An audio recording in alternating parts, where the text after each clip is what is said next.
আসল বিষয় কি জানেন, আমাদের সমাজের মেয়েদের সবচেয়ে বড় অপরাধ তাদের শরীরটা নিয়ে জন্ম নেওয়া। জন্মের পর থেকে মৃত্যু অবধি তারা সবসময় হাই রিস্ক জোনে থাকে, তাও আবার এই শরীরের জন্যই। কয়েক মাসের বাচ্চা মেয়ে হোক বা ধরে বুড়ে, আসলে কেউ এই রাহুদের গ্রাস থেকে সুরক্ষিত নয়। তাদের বয়স যাই হোক, পরনের পোশাক যেমনই হোক, ঘরের ভেতরে থাকুক বা বাইরে, কখন কিভাবে তাদের জীবনে ভয়ঙ্কর পরিণতি নেমে আসবে সেটা তারাও আন্দাজ করতে পারে না। বারুইপুরি ঘটনাটা তো আপনাদের মনেই আছে। মেয়েটার বয়স মাত্র 11 বছর।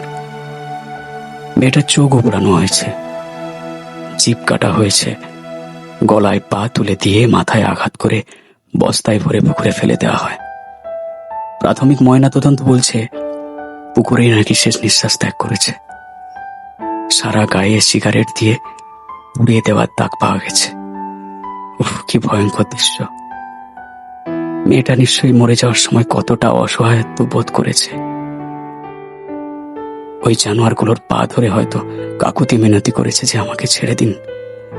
বাবা মা পরিবারের সকলকে মনে করেছে, কিন্তু ওইটুকু বাচ্চাকে এই নরপিশাচগুলো রেহাই দেয়নি।